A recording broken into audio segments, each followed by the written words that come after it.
Hello guys, this is your friend. And we are back with our new fanfic. Which is, what if Naruto awakes multiple bloodlines and he was put under CRA to restore the Uzumaki clan? Part 1. And if you enjoy this fanfic then please press the like button. And please subscribe to the channel, it motivates me to upload more fanfics like these for you all. Now let's start the fanfic. Streets of Konoha. Naruto was running as fast as his feet could carry him. Right behind him was a mob of people chasing after him, throwing rocks at him. The mob was attempting to land a solid hit on him and cause him injury so they could catch him. This occurrence unfortunately was not uncommon for young Naruto, and it happened every year on his birthday and every once in a while during the rest of the year. But Naruto could never understand, never knew why people always attacked and acted mean towards him. Naruto ducked into an alley to hopefully lose the crowd of people. Naruto ran down the alley and came to a dead end. Naruto turned around and waited, knowing what was to come next, as it had happened many times in the past. Already resigned to the beating that was about to come, Naruto stood stone still as the crowd came into the alley. An indifferent expression was on Naruto's face as the mob approached. The beating was horrific, as the civilians that blamed Naruto for their loved ones' deaths attacked without remorse. Naruto was awake for all of this, having been through things like this many times. He had an abnormal high pain tolerance. Red chakra burst from Naruto in a shroud around his body, a chakra tail waving behind him. The civilians watched as the wounds on Naruto quickly healed, leaving no marks at all, while Naruto stood up to face his attackers. Eyes down with his hair covering his eyes, Naruto spoke to the mob. You call this child a demon when you are far worse than any demon for attacking an innocent child. Naruto looked up, but instead of bright blue eyes that usually showing determination and happiness, there was silted black pupils with red eyes showing an endless depth of malice and hate. Naruto's feature had taken on a more feral look, and to those of the mob he was starting to resemble the demon fox that was inside of him. The mob took a step back in fear at Naruto's new appearance just as a chakra claw came off the shroud and began to attack the people in the mob. The first swipe of the chakra claw killed several civilians that had previously tried to kill Naruto. The mob dispersed as fast as possible, but they couldn't escape fast enough to avoid death. The chakra around Naruto's continued to rage even after the Anbu and the Hokage arrived, but before they could move to subdue him, he fainted and the shroud disappeared. The ki coming off the Sandaime Hokage was enormous. The Anbu in the area started to sweat, feeling like death was about to descend upon them at any moment. In a voice that left no room for argument, the Hokage said, I want the civilians that were a part of that mob interrogated and the leaders killed. If you find any ninja that were involved, I want them captured and brought to Ibiki and Anko. Also tell Anko that she has my blessing to have some fun. The Anbu shivered at the cruel tone in the Hokage's voice, but blurred away to complete the task assigned to them by their Hokage and to escape the ki that permeated the air. After the Anbu left the area in search of the people that were a part of the mob, the Hokage sadly and gingerly picked up Naruto to carry him to the hospital. To avoid possibly hurting the boy, the Hokage decided to run across the rooftops to get to the hospital. The Hokage couldn't see anything wrong with him, but that didn't mean there wasn't any internal damage or injuries. Naruto's Mindscape. Damn it, my head, it feels like someone stepped on it, said a confused Naruto. After taking a quick look around, Naruto said, those idiots put me in a sewer.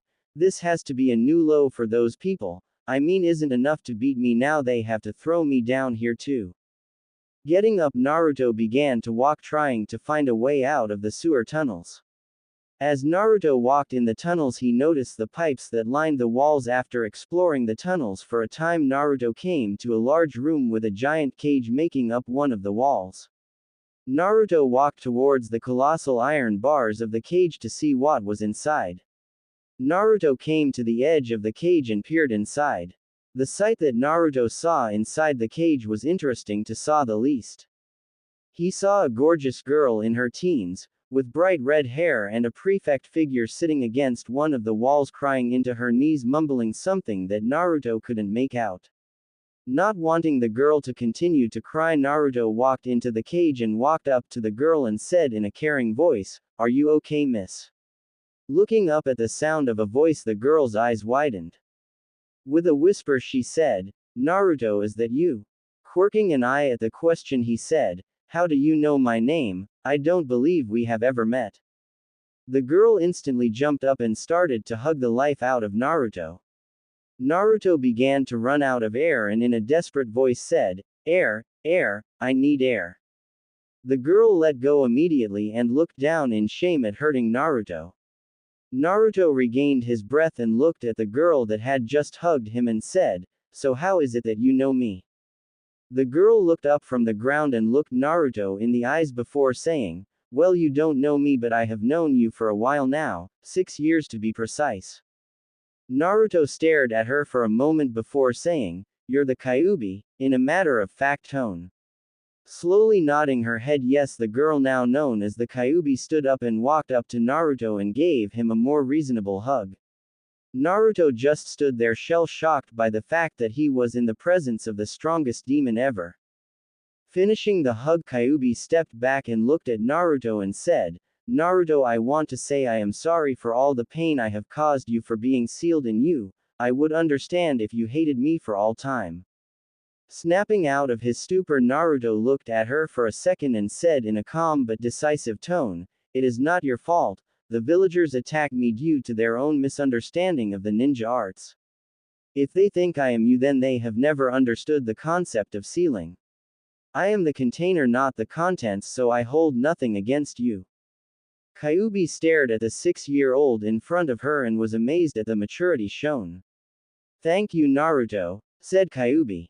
"Naruto, take a seat, I think we have something to talk about," said Kyuubi after a moment of silence. Doing as he was told, Naruto sat down and listened to Kyuubi. "First, I want to ask you a question. What is your dream, Naruto?" said a serious Kyuubi. After thinking for a moment, Naruto said, "To become the strongest ninja in the world, to protect the people that are important to me, and to make my parents proud." Nodding, Kyuubi said, "A noble goal, Naruto, but you will have to work very hard to achieve that goal." Nodding his head, Naruto said, "Nothing worth having comes easily. This is true, Naruto, and I have a surprise to help you on your path to your dream. I am going to train you to be the strongest ninja in the world. By the time I am done training, you will be as stronger than anyone your age, and if you are serious about your dream, you will become a threat to Jonin-level ninja. But now I want to tell you who your parents are," said Kyuubi. Naruto stared at Kyuubi with the wide-eyed of a young child and said, "You know who my parents are?" "Yes, Naruto, I know who they were. They were very strong ninja. Hell, your father beat me and sealed me in you," said Kyuubi. "Wait, didn't the Yondaime Hokage seal you inside of me?" "Yes, Naruto, the 4th Hokage did seal me inside of you," said Kyuubi. "So that means that Namikaze Minato is my father," said an overly excited Naruto. "Yes, he was your father, and your mother was his wife Uzumaki Kushina. Both were amazing ninja that were easily cage level.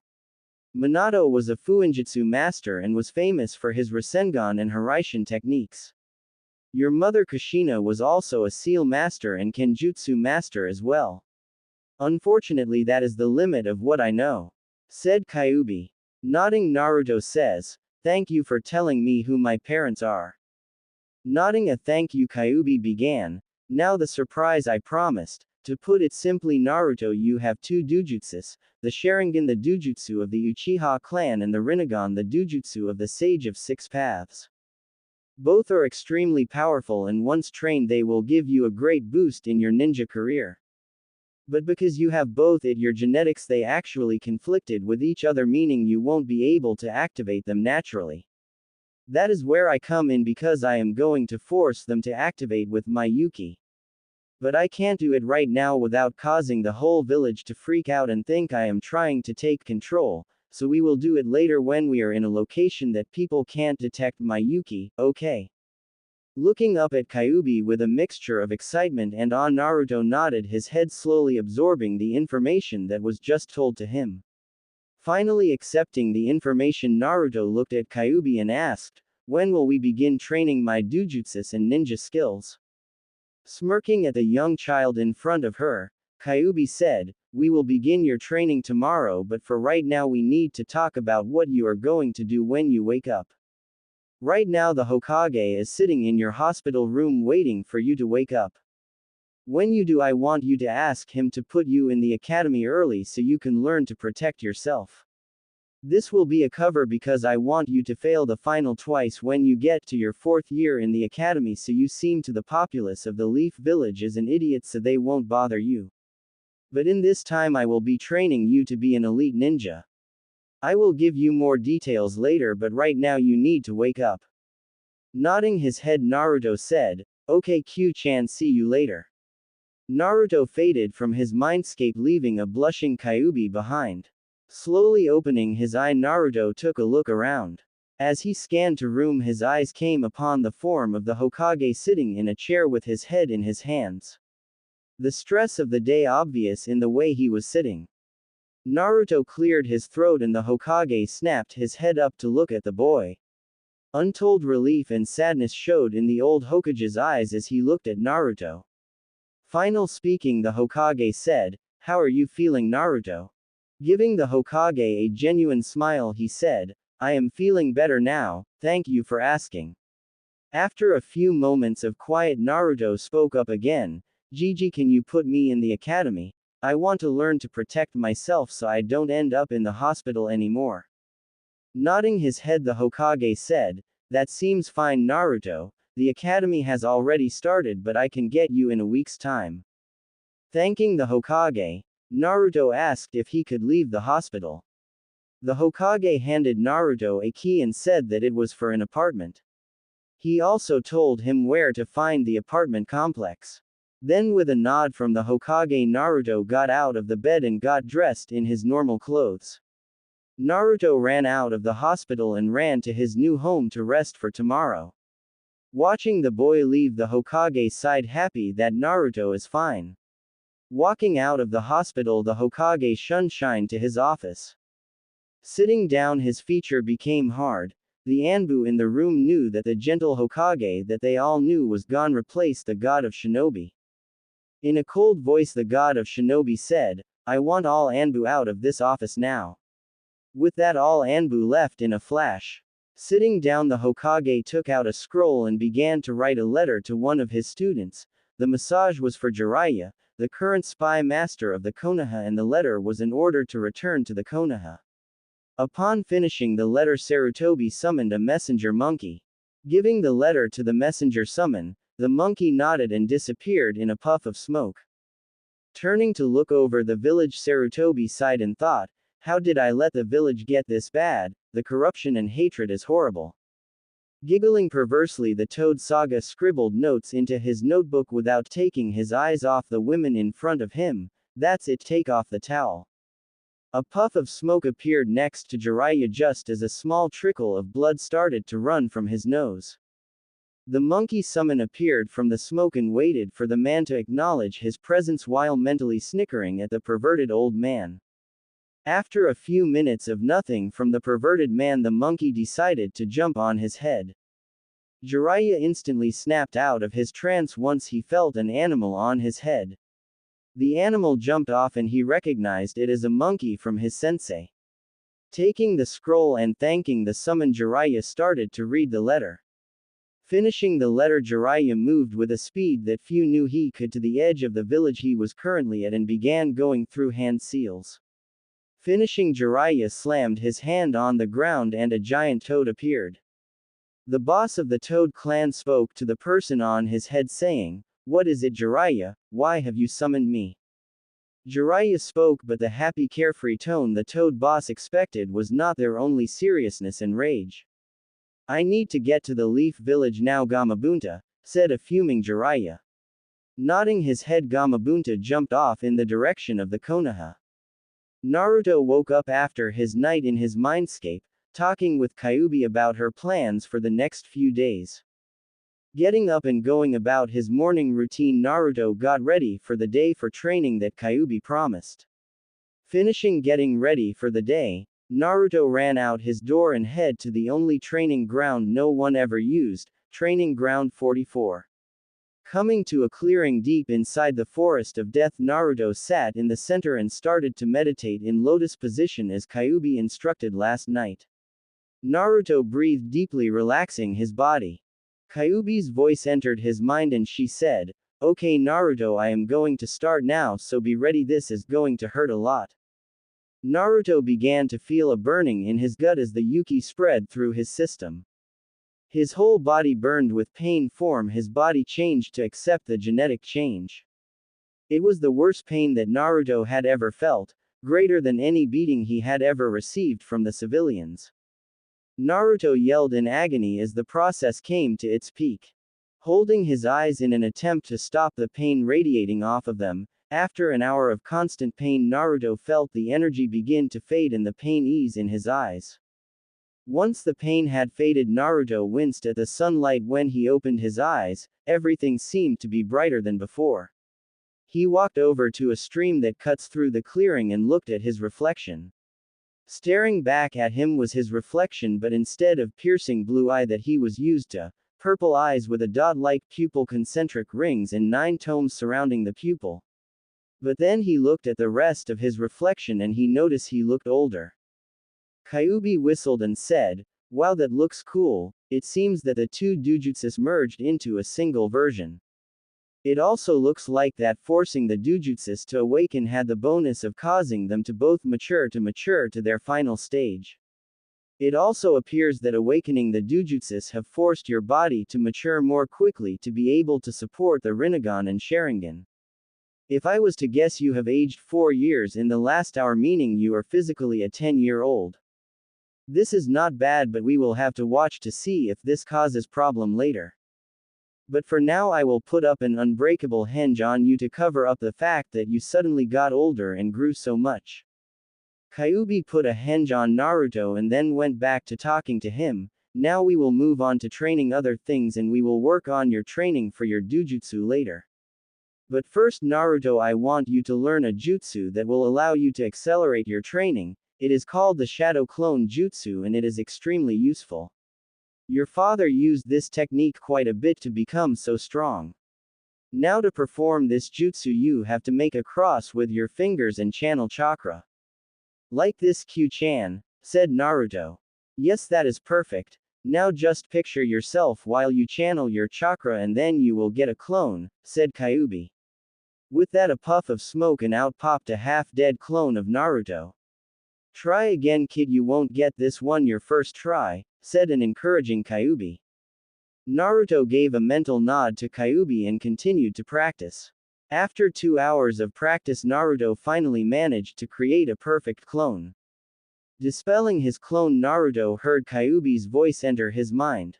"Great kid, that is perfect. Now I can tell you why this jutsu is so great. The shadow clone was originally used as a scouting technique because of the clone's ability to transfer information after it dispels.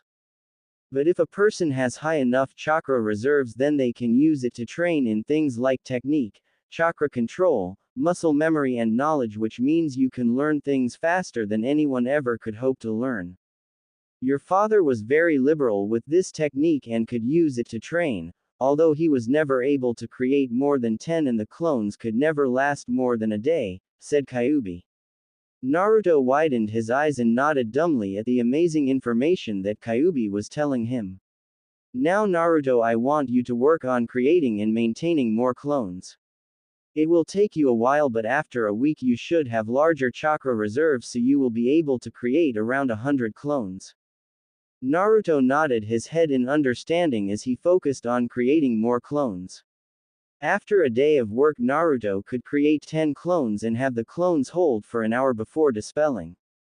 Naruto repeated this every day, creating and sparring with his clones until he dispelled them. He would practice until he exhausted his chakra reserves and then he would slowly walk home to rest. A week went by this way, and during this time Naruto's chakra reserves expanded exponentially to serve to Naruto's excessive use of chakra. He also learned how to recover unused chakra from clones that dispel for any other reason other than chakra exhaustion. This proved to be really useful since he was able to practice longer. This was due to a few factors according to Kyuubi. One was the fact that he had naturally large reserves. The other fact that went into his rapid growth was his extremely high healing rate that was due to his uzumaki heritage and was amplified by Kyuubi's Yuki. After a week of training, Naruto once again arrived at his training spot and heard Kyuubi say in his mind, "Alright, create 100 clones, but you will need to mix my Yuki with your chakra to create that many clones and not be tired, so do the hand seals and I will focus the Yuki," stated Kyuubi. Naruto did the hand seals and shouted out, "Shadow Clone Jutsu." A giant puff of smoke surrounded Naruto and 100 clones appeared. "Now Naruto, I want 25 of them to do the leaf floating exercise I showed you last night in your Mindscape, then have another 25 go to the library to start reading about taijutsu, ninjutsu, genjutsu, fuinjutsu, kenjutsu and chakra control techniques. Have the other 50 stay here, I have other plans for them," said Kyuubi. Naruto caught his breath from the massive amount of effort it took to summon that many clones and adopting an authoritative tone. Naruto ordered a fourth of the clones to start practicing the leaf floating exercise. He then told another fourth of the clone to go to the library and start reading books on taijutsu, ninjutsu, genjutsu, fuinjutsu, and kenjutsu and chakra control techniques, and to do it discreetly as to not draw suspicion. Once all the clones left to do what was ordered of them, Naruto heard Kyuubi talking again. "Okay, no, I want you to do the shadow clone jutsu, but I will use only my Yuki to create the clone." Naruto made the cross hand sign while Kyuubi channeled her Yuki. A puff of smoke appeared next to Naruto. When the smoke cleared, Kyuubi was standing there with a grin. Naruto stared for a moment before asking, "How you are out of the seal?" said Naruto. "I'm not actually free of the seal, see," said Kyuubi, as she points to a collar around her neck with the kanji for seal on it. Naruto nodded in acceptance at the information and said, "Okay, so what are the last 50 clones for?" Kyuubi quickly made 2 more clones of her person and explained, "One group is going to be learning fuinjutsu from me while another will be learning my personal taijutsu style, as well as a few others I think will fit you." Once again Naruto nodded in acceptance before asking, "Okay, then what training am I going to be doing?" "Excellent question, Naruto. You be working out to strengthen your body while you clones learn. Now for the next month I want you to run around the entire village 5 times. With each lap you complete I want you to then stop and do 200 sit-ups and 100 push-ups," said Kyuubi. Naruto looked at Kyuubi while imitating a fish.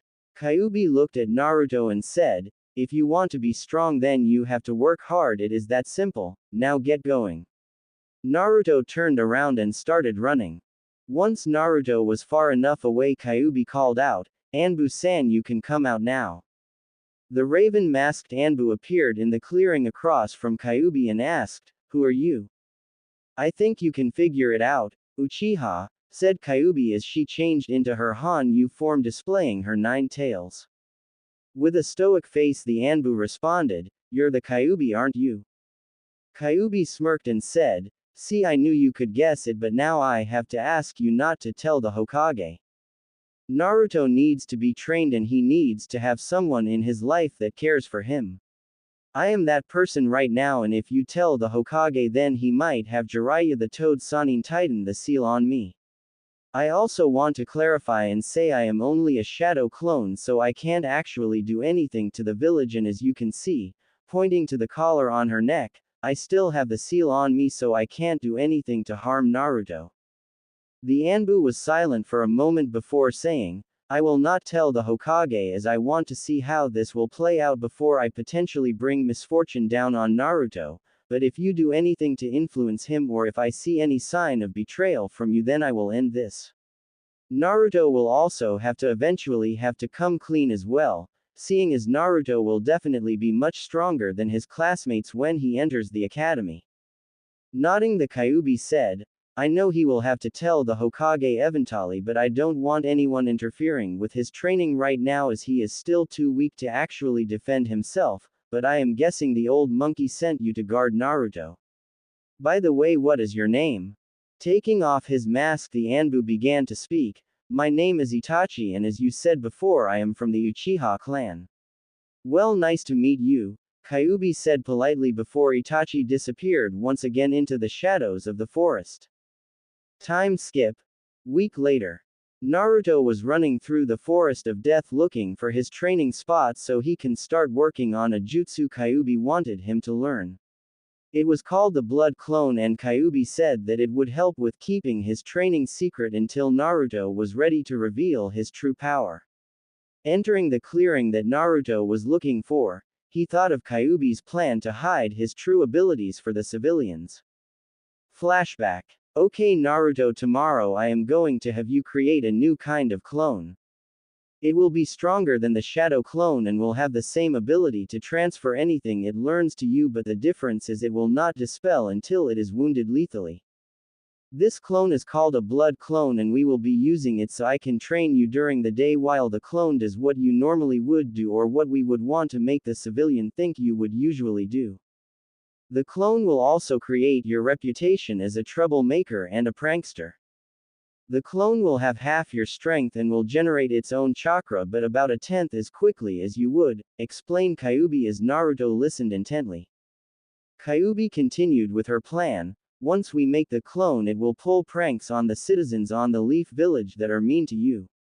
Then in 2 years when you can enter the academy, the clone will go in your place and pass the academy for you so you can still learn everything that the academy has offer while you learn how to be an effective ninja from me, explained Kyuubi. Flashback end. Naruto smirked at the thought of surprising everyone when he finally takes the graduation exam and blows everyone else out of the water. Clearing his head, Naruto began running through hand seals. Coming to a finish, Naruto bit his thumb and gathered half of his chakra. Slamming his hand on the ground, blood flowed from the bite mark and formed a red version of him. As the blood clone solidified, it changed colors to match its creator. The process finally complete, the clone saluted Naruto and ran off to start its mission of creating an alternate persona. With blood clone Naruto was having a fun time. Since leaving the boss, he had started to create the reputation of the village idiot and loudmouth. He also started to gather information on potential prank targets around the village. After that, Naruto went home to start to draw up a battle plan for future pranks that he would pull. Hokage office. Sarutobi was having an interesting day to say the least. After contacting his student Jiraiya and having him return to the village, he asked Jiraiya to create a spy network within the Leaf Village so that he could better control the village. He also ordered the removal and replacement of the matrons at the orphanage in which Naruto used to live. But the most important thing that came out of Naruto's attack was what Sarutobi assigned Jiraiya to do. Flashback. Sarutobi was sitting in his office attacking the bane of all cages, paperwork. As he started on a new document, something landed on his windowsill. Not even turning his head, Sarutobi said a pleasant tone, "Jiraiya, how good to see you." Jiraiya said in a serious tone, "Why is Naruto being attacked? I thought you were protecting him." Jiraiya, you have to understand that I have tried to keep him safe, but the people don't see a little boy but a demon in human flesh. If we are to help Naruto, I mean to truly help him, we need to create a village that won't hinder him as much as the leaf currently does, said a calm Sarutobi. Speaking again, Jiraiya said, "How can I help, sensei? I need you to expand your spy network to include the Leaf Village, and more specifically I need you to look into the civilian council. I am tired of the barricades and roadblocks they put up when I try to help the village. I want to know everything in the village that affects the village's operation. I need to know who is clean and who needs to be dealt with. This is a dictatorship. It is about time I remind the civilian council of this fact," said a serious Sarutobi. Nodding, Jiraiya said, "Consider it done. It is about time you took control of the village, and I would love to be the one responsible for putting some of the civilians behind bars." "All right then, you are dismissed," said Sarutobi. Jiraiya shined away, leaving the Hokage alone once again. Flashback end. Jiraiya entered the Hokage office, snapping the Hokage out of his thoughts. Report, said a serious Hokage. It is worse than we thought. It seems that the civilian council has been selling village secrets to Iowa and the other nations for large sums of money. Everything from defense plans to the number of ninja we currently have, said a fuming Jiraiya. Taking the folder from Jiraiya, Sarutobi looked over the contents. Finally speaking, it appears they have also been taking money from the village coffers and the Namikaze account, said a furious Hokage. Speaking loudly, the Hokage said, Anbu, assemble the council. It is time we deal with the corruption in the Leaf Village. With that command, the Anbu in the room shined away to complete their leader's orders. The Hokage and Jiraiya laughed evilly at the thought of the council meeting that was to take place. An hour later, the Hokage walked at the council room and sat down. Every council member looked at the man with interest, wondering what he could want. The Hokage looked around before smiling and saying, I called you all here to discuss the information I have received from Jiraiya. As it turns out, many members of the civilian council have been selling information to Konoha's enemies. The civilian council went into an uproar imminently at the accusation, before the Hokage saturated the air with chakra and killer intent. The Hokage then continued by saying in a stone-cold tone, I have recently had a wake-up call and have realized that I have let my responsibilities slip in my old age, but I intend to correct that. At the end of his short speech, Anbu appeared behind members of the civilian council and slit the throats of the members that had committed acts of treason against Konoha. The Anbu then cleared the room of the dead before the Hokage looked to the ninja council and said, I imagine that there are no objections to my actions.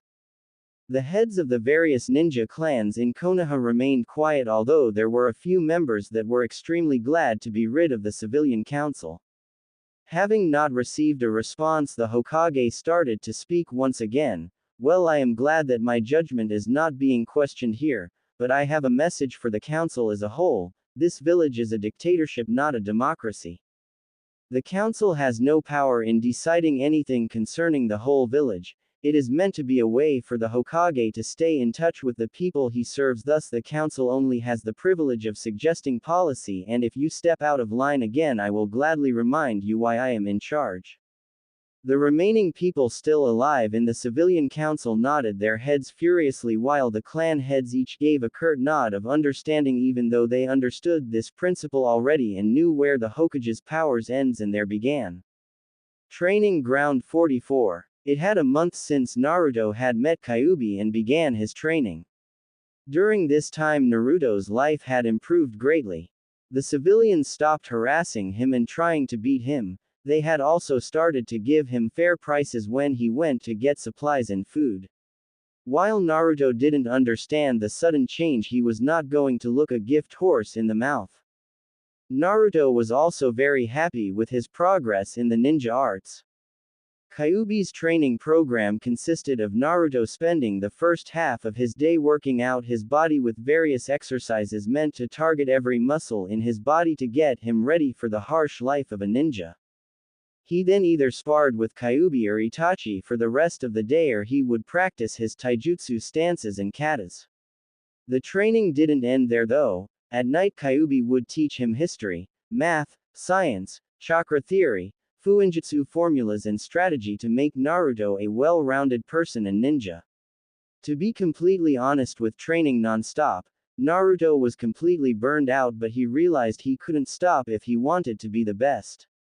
He was currently learning the basics of 3 taijutsu styles. The first style he was learning was the leaping fox style. It was a style relying heavily on feints and speed to hit the enemy and disable them. The second style is called the spinning lotus. It is a highly defensive style that has the person sitting in a lotus position to start. The last style is called the power fist style, is a very offensive style that relies on precise powerful hits to specific joints, pressure points and muscles to render those areas useless and cause mass damage to the body of the opponent. Each of these styles alone were deadly and extremely powerful once mastered. But even at the first tier of the styles, Naruto was already a taijutsu maverick, being able to beat anyone his own age with ease. With time, Naruto hoped he could combine the styles together to create a taijutsu form that would utterly destroy anyone that tried to beat it. Naruto's training in ninjutsu was progressing incredibly. Naruto mastered the 3 academy jutsus in the second week of training. Although the academy's clone jutsu was too low in chakra level for Naruto to do properly, he had also discovered that his henge was actually a lot stronger. He could actually transform into anything he wanted and it would be solid instead of an illusion. This, according to Kyuubi, could be very helpful in espionage missions and had a lot of potential in combat situations. Naruto had also started to ramp up his chakra control training, moving on to the tree walking exercise. Combining the tree walking exercise with the shadow clone jutsu increased Naruto's chakra control, which had the benefits of refined his control over his massive chakra reserves and increased his reserves at the same time. Kyuubi also began Naruto on his elemental chakra training. Kyuubi had Naruto get chakra paper from a local store and had him test his affinities. While his Sharingan gave him an affinity for all the major elements, he had a natural affinity to wind and fire. After that, Kyuubi had him start learning to control his wind nature by having him try to cut a leaf in half using only chakra. Naruto and Kyuubi also found out through trial and error that Naruto had no ability or talent in casting a genjutsu without the use of his dojutsu. But his massive reserves allowed him to dispel almost any genjutsu. Kyuubi was trying to teach Naruto how to detect genjutsus. Itachi proved very helpful in this field, putting Naruto in various genjutsus while they sparred to see if Naruto could break them while fighting. Itachi also taught him some genjutsus that he could cast with his Sharingan portion of his dojutsu. The field in which Naruto was doing the best was fuinjutsu. Kyuubi had Naruto read books on the subject before she even let him start to work on writing them. While Naruto usually hated to read, he actually found anything related to fuinjutsu to extremely interesting, and gave Kyuubi no issues whenever she made him read more on the subject. Kyuubi suspected it was his uzumaki blood showing though, but after that Kyuubi had him read up in the subject, she started to show him the lowest level seals she knew and how to write them. This consisted mostly of storage seals and explosion seals. Naruto worked with a group of clones to learn the formulas that had to be written perfectly in order for them to work. Naruto also picked up some more low-level seals from the books he read and started to practice them as he mastered others. Naruto had mastered so many lower-level seals that Kyuubi started him on some of the more difficult material and had him work on combining the simpler seals together to create different results. Naruto was even selling the lower-level seals he mastered to a local weapons shop that allowed him to be there. Naruto sold his seals under a henge alias which he named Arashi Uzumaki and was making a small fortune due to the popularity of the seals and the lack of competition. Surprisingly, there was a lack of quality seal masters in the village. Naruto also became friends with the owner's daughter, Tenten. She was a year older than him, but they got along really well despite the age difference. Naruto was also started to train with chakra weights, an item Naruto found while looking around at the weapons shop. The weights basically worked by adding chakra to the bands around each limb, which increase the weight of the bands until the person stops adding chakra. It was an incredible training technique, but the weights were extremely expensive. If it wasn't for his seal sales, he would have not been able to afford them. Of course, in a few years Naruto should be able to make a pair for himself due to his rapid growth in the field of seals. Time skip. 1 year. Naruto was walking towards his apartment after a harsh day of training. It was late and Naruto was enjoying the quiet of the night when Naruto began hearing shouting from the Hyuga compound.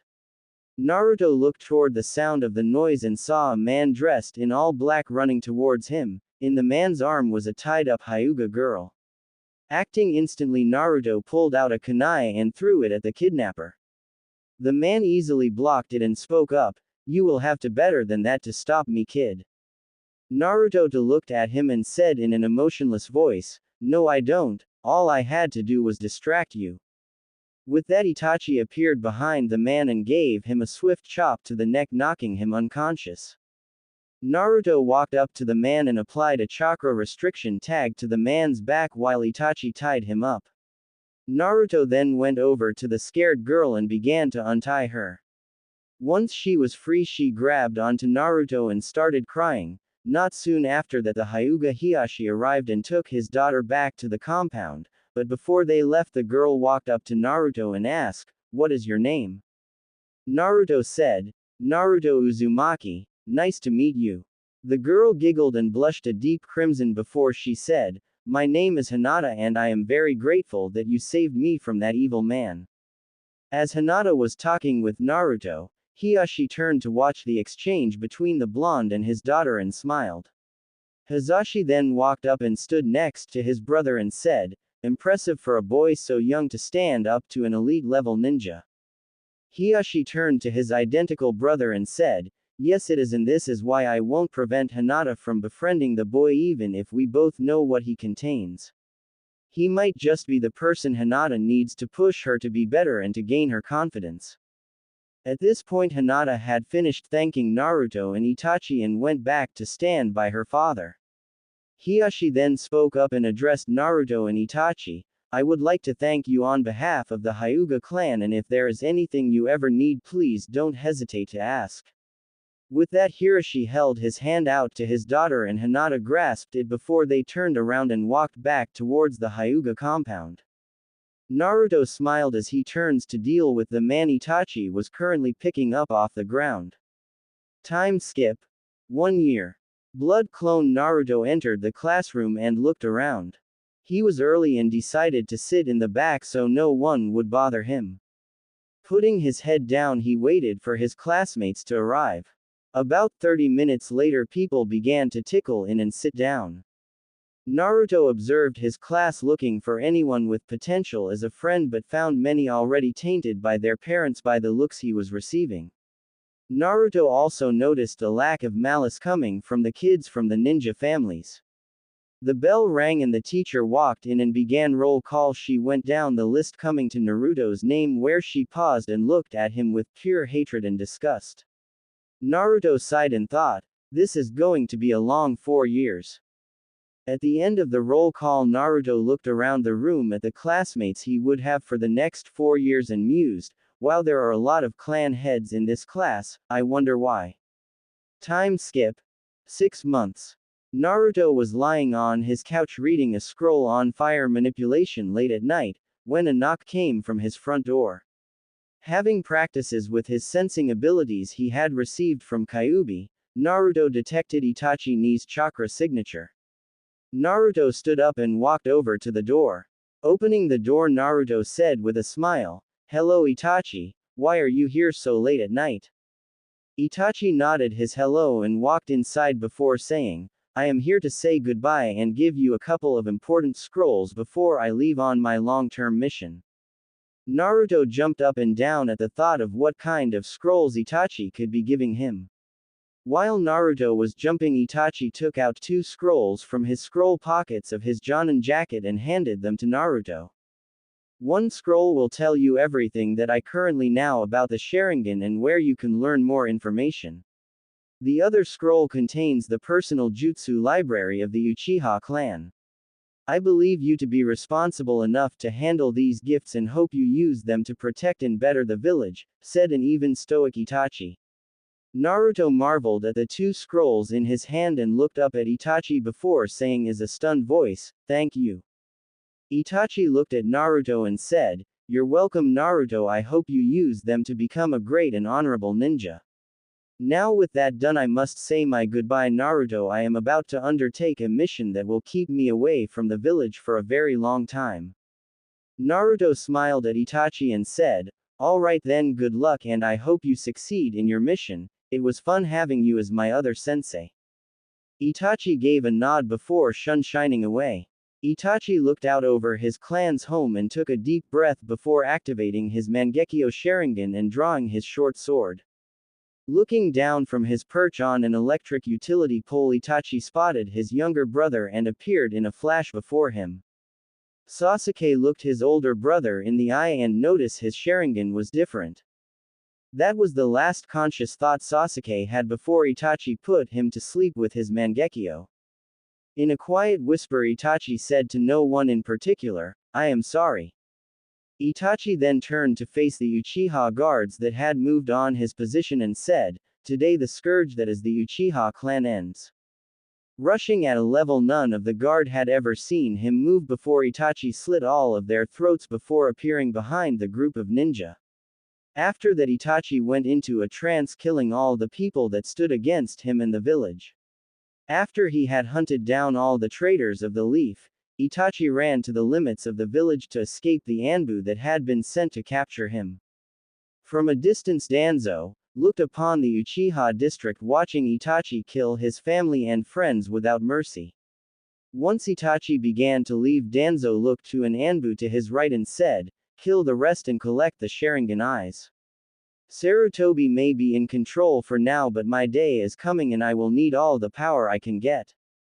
The Root Anbu nodded and said in a monotone voice, "Yes, Lord Danzo." Meanwhile, Sarutobi looked on with sadness at his seeing orb to watch as one of his most loyal ninja flees the scene of his latest mission. Sarutobi did not want Itachi to be the one to kill his family. Itachi had volunteered as he thought it was the best way to stop the Uchiha clan from being disgraced as well as save the village from civil war. The Hokage had sent the Anbu as soon as he saw that Itachi had finished his assignment. After the Anbu left, Sarutobi turned to look out over the village. The Anbu arrived to see Root Ninja killing the rest of the Uchiha clan and engaged them to prevent from wiping the clan out. The Root Anbu disappeared at the arrival of the village Anbu, leaving a bloody battlefield in their wake. Men, women and children, ninja and civilian alike, were dead on the ground, dead. The Anbu proceeded to secure the area and dispatched a team to follow Itachi and another to follow the Root Anbu.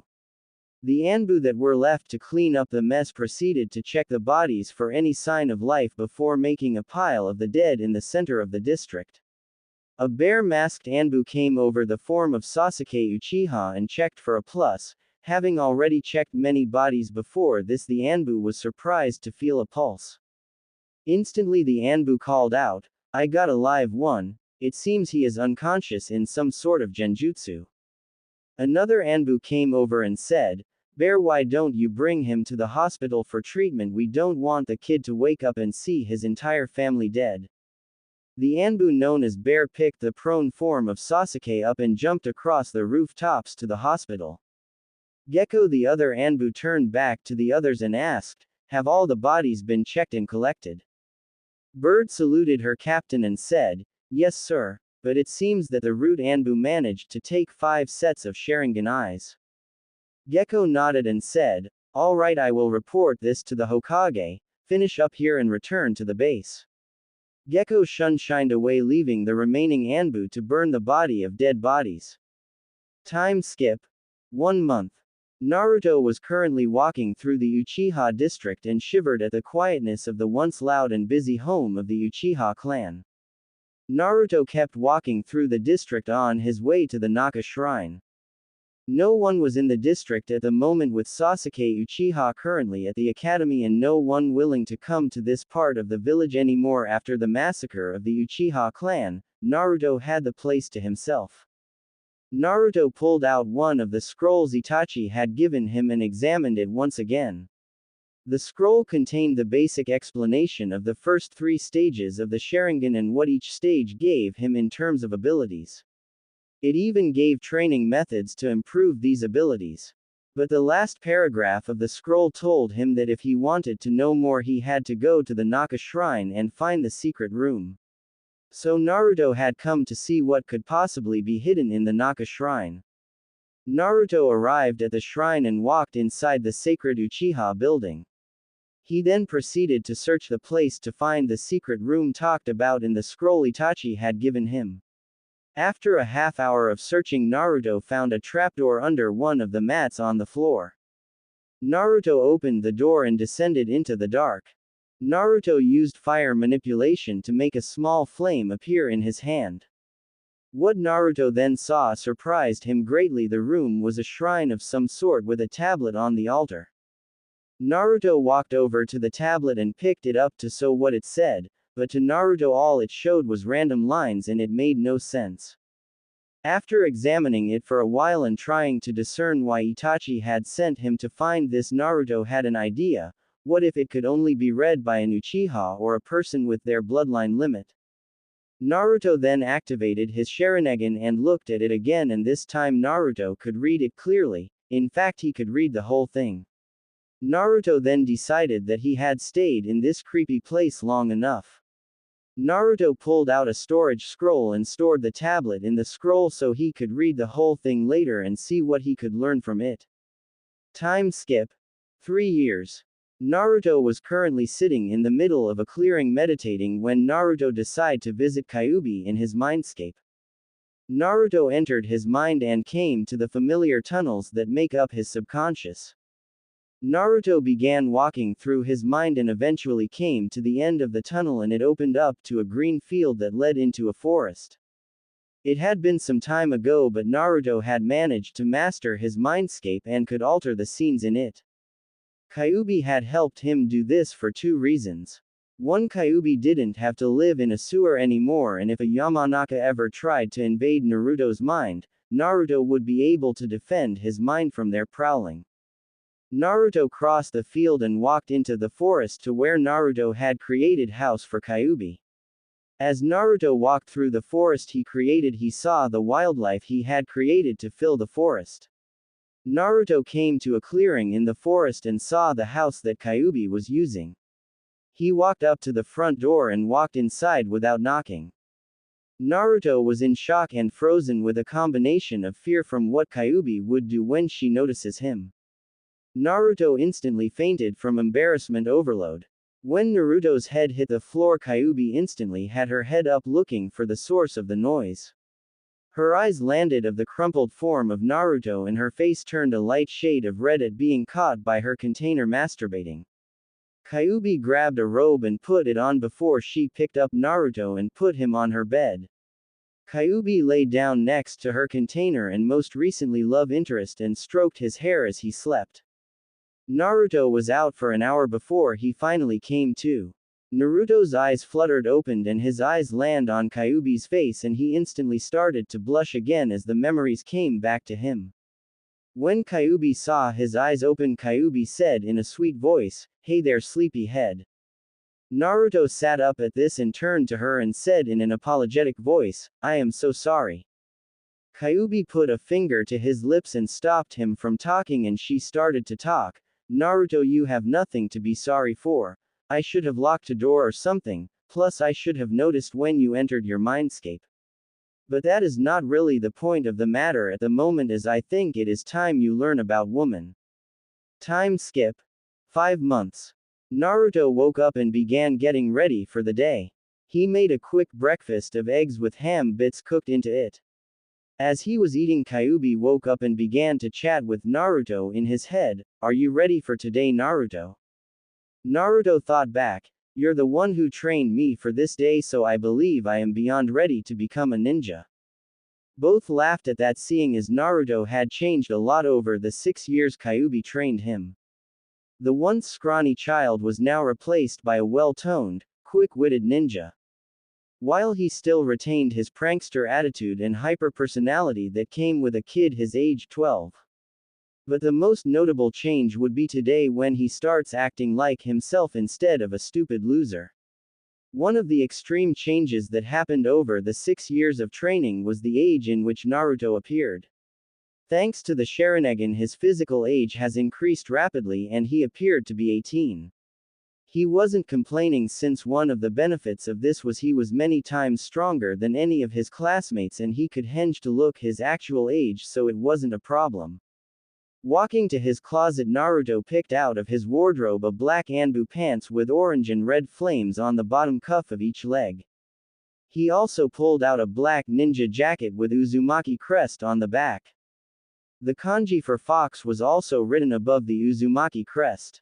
Naruto smirked as he looked at the new clothes, thinking of the shock to the people in his class at his new look.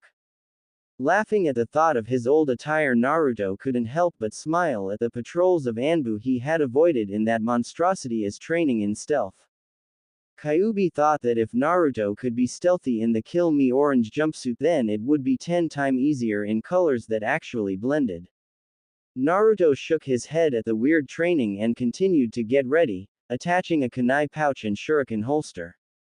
Finishing getting dressed, he walked out of his apartment. Think of what today meant. As he walked, he realized it was graduation exam day, and today is the day he finally shows some of his abilities and stopped acting like an idiot, especially to a one Hyuga Hinata who he knew had a crush on him. His clone only acted dense so he could keep up his act as the class idiot. Of course, he suspected that his friends Shikamaru, Choji and Shino already knew that he was hiding something, if not all of them, then Shikamaru definitely, even if he never said anything about it. It amazed him sometimes how lazy Shikamaru could be. Naruto remembered the first time he met Shikamaru. Naruto met them when they entered the academy 4 years ago. Flashback. Naruto was sitting alone on the swing in the schoolyard eating his lunch when a person walked over and asked he could sit with him. Naruto agreed instantly. This person turned out to be the Choji. Not soon after, 2 more people walked up to the small group and start talking to Choji. A kid with a pineapple hairdo started speaking. "Hey Choji, who is the guy with the blonde hair?" Choji shook his head and said, "I don't know Shikamaru, but he was kind enough to let me sit here." Naruto instantly spoke up and said, "My name is Naruto, it is nice to meet you." The kid now known as Shikamaru spoke again saying, "My name is Shikamaru and the guy next to me is Shino, and you have already met Choji. So do you think we can sit here to eat? The rest of the yard is already divided up." Naruto nodded in confirmation and the 2 boys sat down. Shikamaru lay down and began to watch clouds. From that day on they became friends, playing and hanging out together. Flashback end. Naruto smiled at the memory as he entered the academy yard. Leaf Academy. Walking into the classroom, Naruto saw many of his classmates talking amongst themselves, excitement for the exam being the major topic of conversation. As he walked further into the room, people began to notice his new attire. Kiba, the loud mouth of the class, stood up and pointed at Naruto saying, "Hey Dobi, what is with the new clothes? Are you trying to impress the teacher or something?" Naruto ignored Kiba walking to an empty chair next to Hinata. Naruto spoke up and said, "Is it okay if I sit here?" Hinata nodded with a massive blush covering her face, not trusting her voice at the moment. Sitting down next to Hinata, Naruto noticed Sasuke glaring at him. Kiba, having been ignored, stepped in front of Naruto and said, "I asked you a question, loser, and I expect an answer." Naruto looked at Kiba and released some ki before saying, "You should learn your place, mutt. Don't demand something unless you are ready to back up what you are saying." Kiba was furious at being talked down to by the class clown. Kiba sent a punch at Naruto only to see that Naruto had moved. Naruto appeared behind Kiba and sent a quick chop to his neck, rendering him unconscious. Kiba's body crumpled to the floor as Naruto turned to his friends to talking to Shikamaru as Choji ate his chips and Shino, well, Shino doesn't talk that much. At this moment the Banshee of the class, Sakura, decided to make herself known. "Hey Naruto, stop trying to look cooler than Sasuke." Naruto covered his ears and said, "Stop screaming, you loud-mouth Banshee, you are hurting my ears." Sakura yelled back, "I do not talk that loud, you loser." With a resounding chorus the whole class said in unison, "Yes you do." Sakura went back to fawning over her crush as Naruto went back to talking with Shikamaru, and Shino occasionally would put in his 2 cents when the topic was something that he found interesting. Iruka and Mizuki eventually walked in and quieted the class. Iruka told one of the civilian-raised students to wake Kiba. After Kiba was roused from his sleep, Iruka went into a long speech about the future and what becoming a ninja was all about. Mizuki then passed out the written exam and started the time. Naruto flipped over his test and noticed that he had a test meant for Chunin.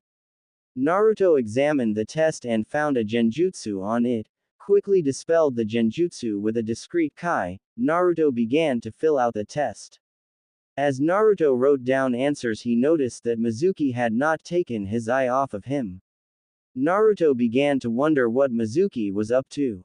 After the written exam, Mizuki and Iruka brought everyone outside to test their throwing ability. Kiba was up first and scored a 7 out of 10. As Kiba walked by Naruto, he said, "Beat that loser." Shino went next and Naruto, Choji and even Shikamaru cheered him on. Shino scored an 8 out of 10. After a few unimportant people went, Ino was up. She scored a 6 out of 10, which didn't surprise Naruto due to her lack of training and fangirl attitude. Hinata was next and as she passed Naruto he whispered, "Good luck." Hinata blushed slightly and said a quick, "Thank you." Hinata got an impressive 9 out of 10. After Hinata was Choji and then Shikamaru, both got a 7 out of 10. After they went, Sasuke stepped up to the line next and got a 9 out of 10. Sakura got a 6 out of 10, which again is not surprising. The rest of the class failed that portion of the exam with a 5 out of 10 or worse. The last person to go was Naruto. Taking the 10 kunai Naruto from Iruka, Naruto channeled some wind chakra into the weapons. Naruto then threw them all at once. The weapons blurred and hit a tree behind the dummy target. Kiba, seeing this, laughed and said, "You missed completely, you loser." Naruto then looked at Kiba and said, "Why don't you go and take a closer look, Kiba, and you will see that I didn't miss." Iruka, Mizuki and Kiba walked closer and saw that there were 10 holes in the dummy, each in an instant kill spot. Kiba turned away from the target and said, "Lucky throw." Mizuki looked at Naruto with pure rage but could do nothing but give him a perfect score. While Iruka was impressed by Naruto's accuracy, fortunately no one actually noticed that he used wind nature chakra. The group then moved to the sparring fields for the taijutsu evaluation. Once everyone was gathered around the taijutsu fields when Iruka announced, "For the taijutsu portion we will be holding a boys and a girls tournament. This will allow you to showcase your strategy as well as your ability to fight hand to hand. The boy and girl winner of their respective tournaments will each receiving extra points on their exam." After Iruka finished, the students separated with the girls on one side and the boys on the other. Mizuki then paired of the boys and the girls' side and started the matches for the first round of the tournament. The two groups head to different fields and the first matches of the tournaments began. The first round of spars went well with Hinata, Sakura and Ino winning their matches in the girls' tournament, although Naruto was rather surprised that Sakura managed to win her match seeing as she came from a civilian family and never actually trained. In the boys' tournament, Choji, Shino, Kiba, Shikamaru, Sasuke won their matches. When it was Naruto's turn for the first round, Naruto was paired with some random civilian. Once the match began, Naruto dropped into a perfect academy stance and his opponent charged him thinking that he was still the dead last of the class. Unfortunately for that student, he never saw the attack that knocked him out coming as Naruto punched the kid right in the jaw, knocking him out instantly. The next round of the tournament was a bit more interesting for Naruto as he watched the matchups on the girls' side. The matchups were Ino against some civilian girl that managed to make it past the first round and Hinata going against Sakura. Ino's spar was rather boring as Ino had the obvious advantage since she was raised by a ninja clan. But the Hinata vs. Sakura fight turned out to rather funny. Sakura walked on the field with a smug smile and said to Hinata, "You might as well give up now as I will win this match to prove to Sasuke that I am the best." Hinata just looked at Sakura with a blank expression and said, "I really don't care for your love for that emo brat. I think you are actually quite pathetic to be chasing after him so much." It was at this point that Sakura was fuming and said, "Well, who do you think is worth my time? The dead last, I mean that is who you like, isn't it?" Hinata shaded her eyes with her hair and in a voice of controlled rage said, "Don't insult Naruto-kun." Iruka started the match and Hinata dropped into a gentle fist stance and charged Sakura. Sakura never stood a chance as she was using a sloppy academy stance and was nowhere near Hinata's level due to her lack of training and Hinata's constant training from her father since she turned 8. In the span of 10 seconds, Hinata had closed every major chakra point on Sakura's body. After that, Hinata straightened up and walked off the field while Iruka simply called the match and asked 2 civilian boys to carry Sakura to the infirmary. The boys' matches were definitely a decent show as it was Choji going against Kiba, Shikamaru going against Shino and Naruto going against Sasuke. Choji and Kiba put on a good show, but Kiba came out on top due to his clan's focus on taijutsu and Choji unable to use any of the jutsus that collaborate with his taijutsu. The next match was Shikamaru and Shino. It was a very slow match, but anyone that knew anything about the two fighting would have been impressed with the level of strategy involved. But in the end, Shikamaru forfeited because he thought it was too much of a bother to get around Shino's bugs. It was then Naruto's match, and Naruto was looking forward to this as he got to put the Uchiha brat in his place. Walking into the ring, Naruto fell into a perfect academy stance while Sasuke dropped into his family's style, the interceptor. Mizuki started the match and Sasuke charged Naruto. Naruto sidestepped his punch and then grabbed it, flipping Sasuke and throwing him into the ground. The air was pushed from Sasuke's lungs from the force of the impact. Naruto stood over Sasuke and said, "Not so tough now, are you?" Sasuke rolled to the side and stood up again, attacking the blonde. Naruto weaved and blocked every single attack Sasuke sent his way. Sasuke jumped back to catch his breath. Naruto then said in a voice that even the teachers didn't hear, "My turn, Tem." Naruto instantly blurred out of sight to everyone but the instructors. Naruto mercilessly destroyed the great Uchiha, causing many of Sasuke's fangirls to yell at Naruto to stop. Once Sasuke fell unconscious, Naruto stopped attacking and began to walk away. Mizuki called the match, awarding Naruto the win and once again a perfect score. Sasuke was carried away by his fangirls as they fawned over him, all the while glaring at Naruto. Sakura, who had just returned from the nurse's office, saw Naruto beat down the last loyal Uchiha and tried to punch Naruto for hurting her precious Sasuke-kun, but failed when Naruto caught the punch easily. Naruto looked at Sakura and said, "Sakura, you are pathetic. Try training instead of fawning over your crush." The final round of the respective tournaments was rather fun for Naruto as he got to see Ino get her butt kicked by Hinata. But Naruto had the most fun in the final match of the boys' tournaments. Since there was 3 finalists in the boys' tournament, Iruka decided a 3-way match would be appropriate. So Naruto, Shino and Kiba faced off on the sparring field as they waited for Iruka to begin the match. Iruka started the match and Naruto was instantly attacked by Shino and Kiba. Naruto smiled as he blocked both attacks and pushed them back. Naruto called out and said, "I guess I am the guy that has a target on his back after my match with the Uchiha brat." All Naruto received was the calm faces of indifference from the 2 other combatants. Once again the 2 double-teamed Naruto again and tried to get inside his guard. But Naruto blocked both of them before he shifted into his leaping fox style and began to turn the tide of battle. Kiba and Shino were suddenly on the defensive as Naruto slammed them with hard-hitting strikes. To Kiba and Shino it felt like stone was hitting them instead of fists. At this point Kiba and Shino were beginning to sweat as they felt their arms become numb due to Naruto's hard-hitting strikes. Shino jumped back to get some distance and said, "I forfeit. Naruto is much stronger and skilled than me and I feel that he could have ended this a while ago if he felt like it." Unfortunately for Kiba, his pride would not let him to forfeit, so he continued to fight alone. But Naruto decided that he had messed with Kiba enough and used his greater level of speed to get behind Kiba and deliver a fierce chop to the neck, knocking Kiba out. Iruka then called the match and declared Naruto the winner. Iruka then dismissed the class for a 2-hour recess so that he could correct the tests from earlier.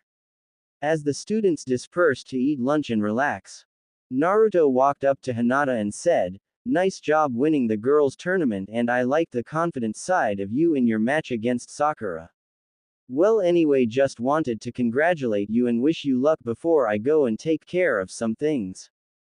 Hinata at this point had a full face blush and said in a soft voice, "Thank you, Naruto, you were great too."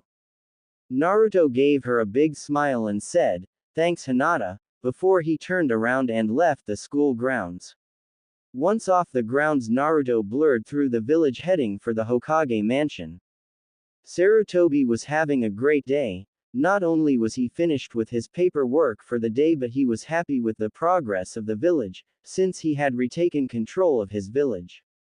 With the information that Jiraiya had gathered, Sarutobi had been able to get rid of many of the annoying members of the civilian council. With the ninja council on his side, Sarutobi was able to reform much of the village. He had even fired his advisors, realizing they were causing some issues, and that they were to set in the old ways to innovate and be effective advisors. But believing that they were still loyal to the village and wanting what was best for it, he assigned them to the restructuring of the academy curriculum. This change has allowed a stricter weed-out process and is producing higher quality ninja. To fill the advisor position, he had Jiraiya take the position, which made sense due to Jiraiya's vast knowledge of the elemental nations. Sarutobi had even started an upgrade to the village walls to increase the detection radius of the barrier that surrounded the Leaf Village, as well increase the number of ninja working for the barrier core. All in all, he was happy with the progress, but he still had work to do. Just then Naruto barged into his office and said, "Hey Gigi, how is life treating you?" The old Hokage chuckled at the blonde's antics and said, "I am well, Naruto, but why are you here?" "I am here actually to discuss a possible security breach. Mizuki has been eyeing me lately and he smells of snakes," said a serious Naruto. At this the Hokage became serious and said, "Naruto, what do you think Mizuki is planning?" "I believe he is trying to get me to fail. For what reason I don't know, but I am here to ask you permission to fail on purpose to see what he is up to. The ninjutsu portion is next and I can fail the clone to see if what Mizuki will do," said Naruto. "That is fine. Now I just need you perform the 3 academy jutsus and I will clear you to do it," said the Hokage.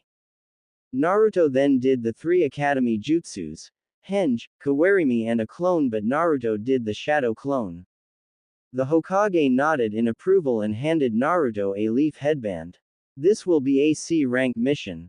You are to investigate what Mizuki is doing and stop him," said a serious Hokage. Saluting the Hokage, Naruto walked out of the office back to the academy. Naruto arrived back at the academy and saw everyone heading in for the final part of the exam. Walking into the academy, Naruto saw a line of people waiting outside the classroom waiting for their turn. Naruto waited until it was his turn to enter the room. Once inside, Iruka directed him to perform the academy jutsus. Naruto started with the henge. After hanging into a perfect copy of Iruka, he then switched places with Mizuki. Dispelling the techniques, Naruto then tried to perform a clone. Purposely overloading the technique, Naruto produced a half-dead clone with no color. Iruka then spoke up and said, "I am sorry Naruto, you fail again." Mizuki then said, "He did create a clone, so why don't we pass him?" Iruka turned to Mizuki saying, "The rules are clear, he needs to do it correctly to pass." With that, Naruto left the room and went to wait on the swing in the schoolyard.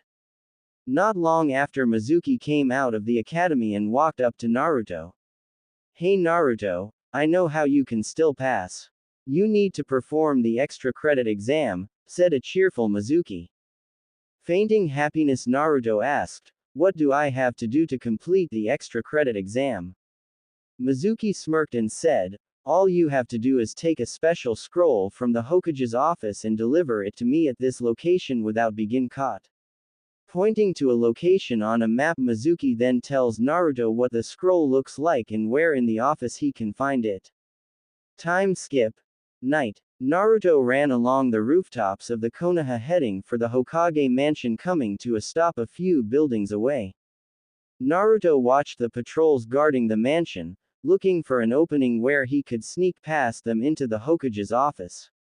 After an hour of sitting patiently, Naruto noticed a 30-second gap in the patrol rounds. Naruto sprinted to the Hokage office window. Reaching the window in a matter of seconds, Naruto slowly opened the window and slipped inside. Waiting for him in the office was none other than the Hokage. Wordlessly handing Naruto the forbidden scroll, the Hokage then said, "You will need to knock me out to make this look convincing." Naruto smiled deviously and said, "Fine old man, but you are going to enjoy this." Naruto went through a series of hand seals and said transform. Naruto was then engulfed a cloud of smoke. The Hokage rocketed back and hit his head on the wall behind him, which knocked him out. Naruto laughed and jumped out the window, once again avoiding the Anbu patrols. Naruto ran to the spot Mizuki told him about but arrived 2 hours early. Naruto sat down and opened up the forbidden scroll. Naruto quickly started reading, and after an hour Naruto decides to copy the scroll so he could learn the techniques inside later.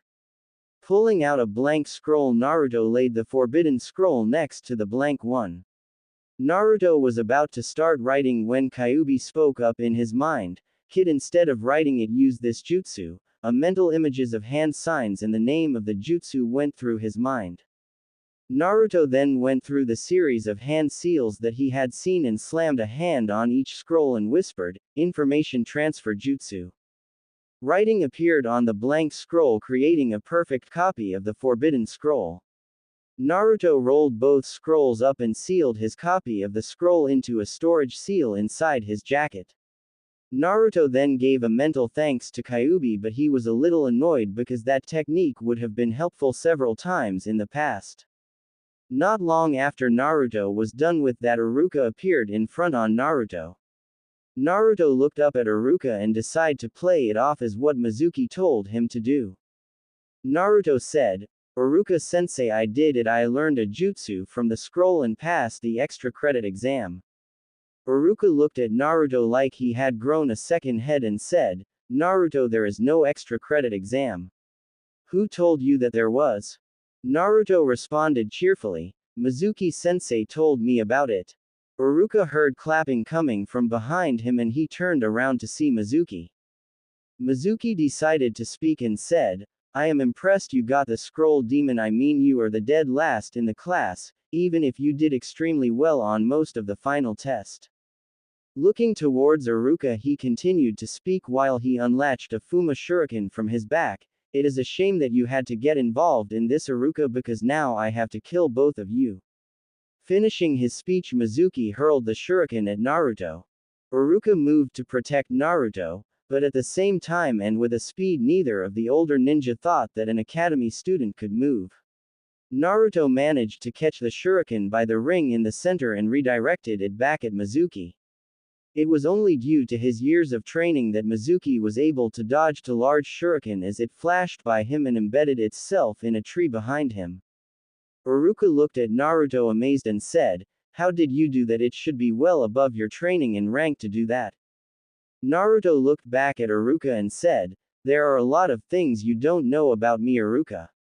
Looking back to Mizuki, Naruto spoke in a commanding voice, "Mizuki, you are under arrest for treason against Konoha and are sentenced to death."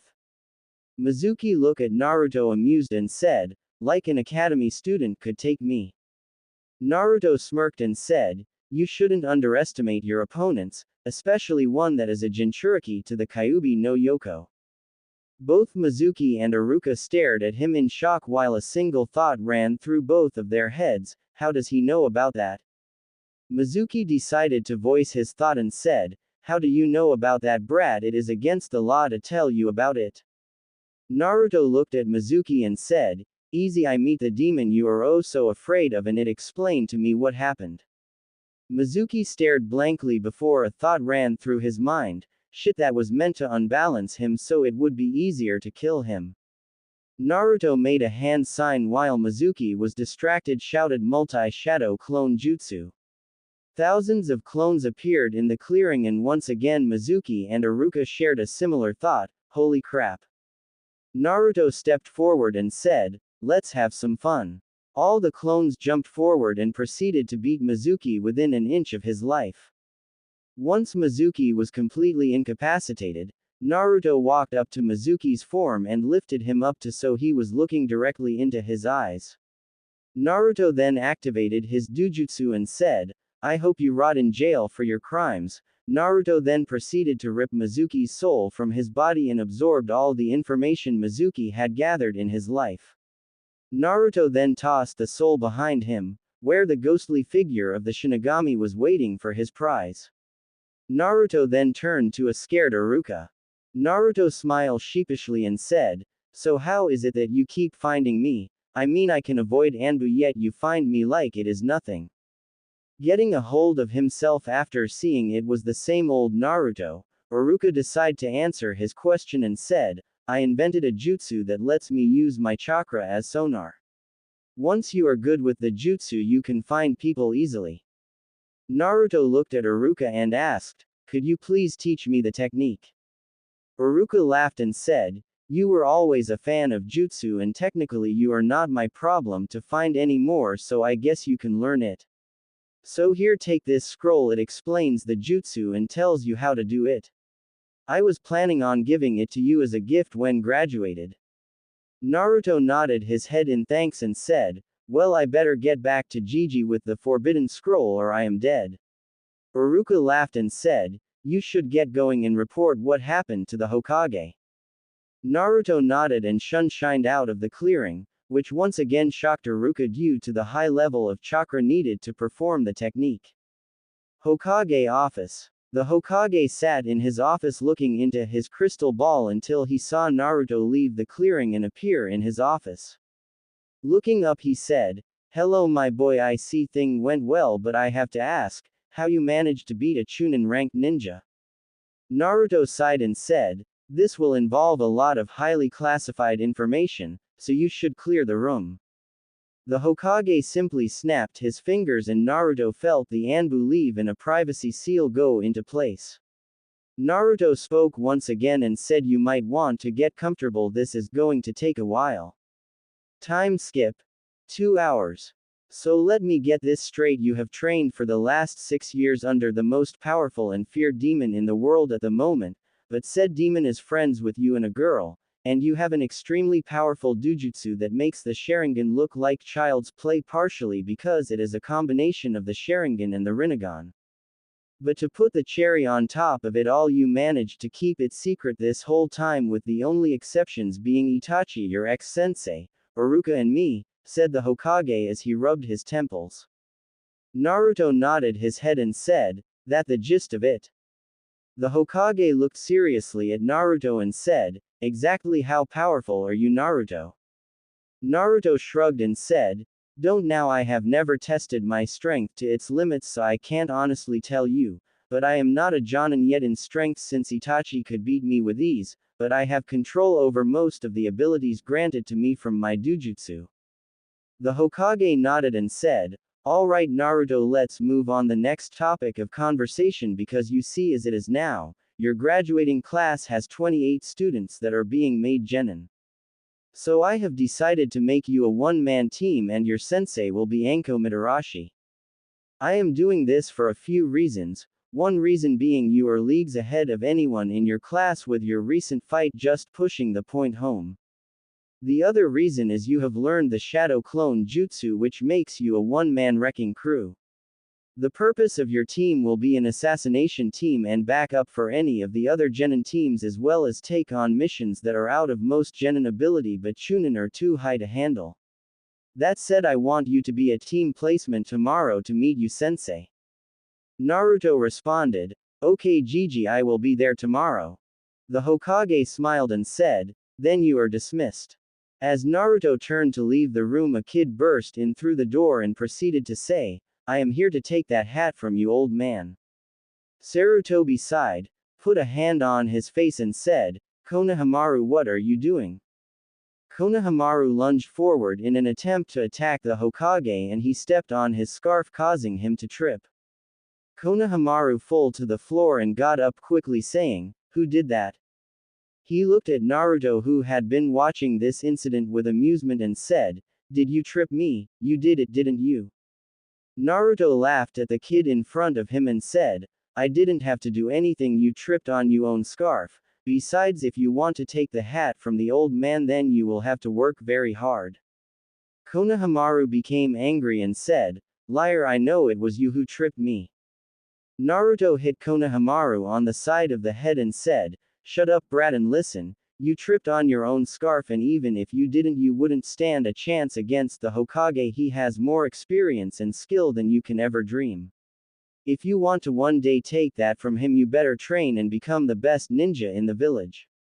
With that, Naruto finished and walked out right as Ebisu walked in and started to apologize to the Hokage for the interruption. Konohamaru could only stand there with a blank face as he thought about what the ninja he had just met had said to him.